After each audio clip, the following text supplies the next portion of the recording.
मेरे लिए खुशी की बात है कि आज 10 वर्ष के बाद मुझे भारत में मेरे ब्रदर का स्वागत करने का मुझे सौभाग्य मिला है। मैंने हमेशा आप में भारत के एक सच्चे मित्र के रूप में महसूस किया है।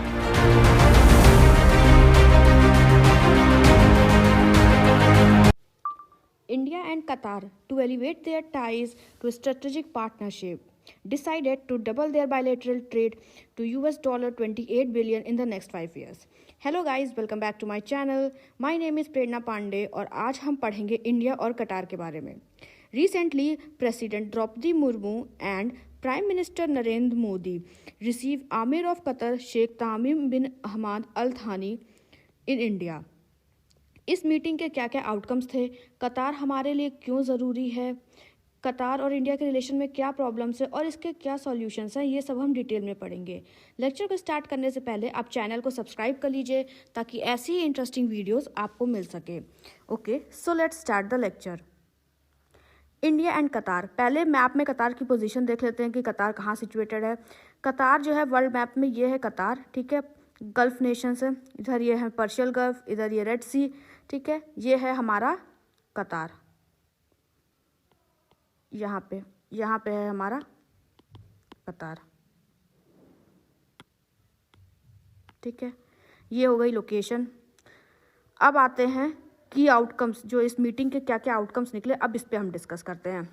India and Qatar decided to elevate their ties to a strategic partnership. अब स्ट्रेटेजिक पार्टनरशिप मतलब क्या हुआ? स्ट्रेटेजिक पार्टनरशिप जो होता है वो एक लॉन्ग टर्म एग्रीमेंट होता है, ठीक है। ये एक लॉन्ग टर्म एग्रीमेंट होता है, वेरियस टॉपिक्स पे डिस्कस करता है इंसान, ठीक है।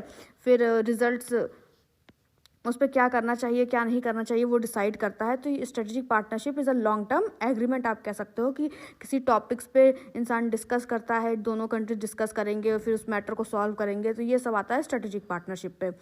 फिर दूसरा है double bilateral trade to 28 billion dollar in the next 5 years. 2030 तक जो ट्रेड है वो 28 बिलियन तक उनको इंक्रीज करना है।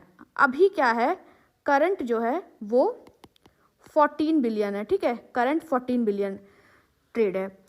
Qatari investment of USD 10 billion to India, ठीक है। कतार जो है वो इंडिया में इन्वेस्ट करेगा 10 बिलियन डॉलर्स का। अभी जो है कतार सवरिन फंड से 1.5 बिलियन डॉलर FDI जो है वो इंडिया में आता है, ठीक है। FDI मतलब फॉरेन डायरेक्ट इन्वेस्टमेंट।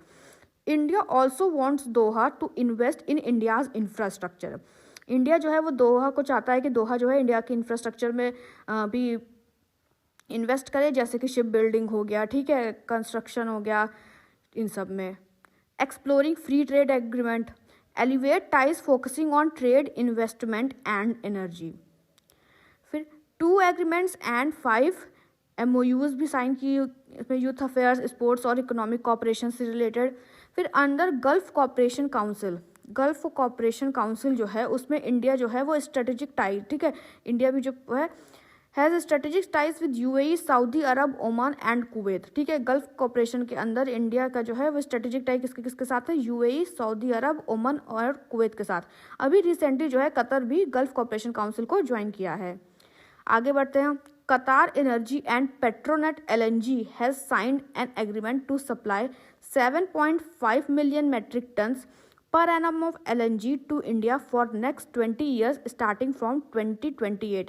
2028 से ये स्टार्ट होगा जब कतार एनर्जी और पेट्रोनेट LNG ने एग्रीमेंट साइन किया है to supply 7.5 million metric tons of LNG। India जो है वो कतार से नेचुरल गैस जो है ह्यूज अमाउंट में इंपोर्ट करता है।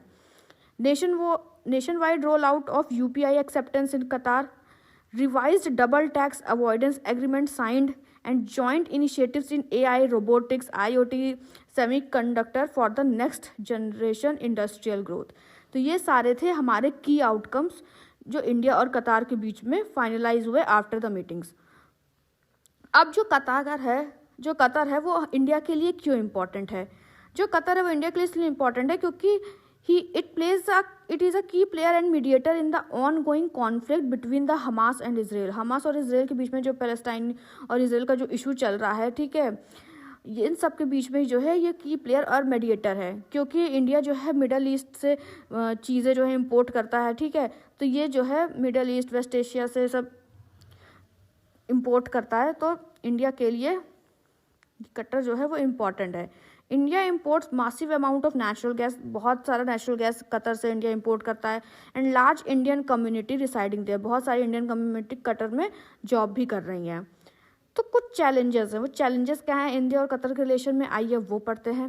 पहला चैलेंज है trade imbalance. India imports LNG and PNG worth $12 billion while it export remains under 2 billion. India जो इंपोर्ट करता है कतर से वो है 12 बिलियन के आसपास, ठीक है, और जो एक्सपोर्ट करता है वो कितना है, वो सिर्फ है 2 बिलियन। तो इंडिया जो है वो ट्रेड डेफिसिट है कतर के साथ। फिर क्या है, labour welfare issues, concerns over working condition of Indian labor especially in construction and blue collar jobs।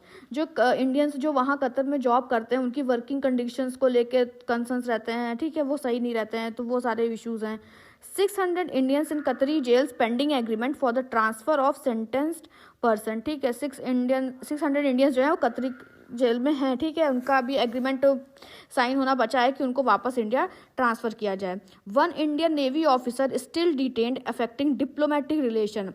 2022 में क्या हुआ था, आठ नेवी ऑफिसर्स को डिटेन किया गया था, ठीक है, स्पनेज के उसमें से 7 को रिटर्न कर दिया गया, लेकिन अभी एक जो है पुर्णेंदु नाम है उनका, वो अभी भी वहाँ है, अभी उनको वापस रिटर्न करने का अभी कोई भी फाइनल डिसीजन नहीं हुआ है उस पर। तो ये जो है वो हमारे डिप्लोमेटिक जो रिलेशन है उसको थोड़ा हार्म करता है, ठीक है।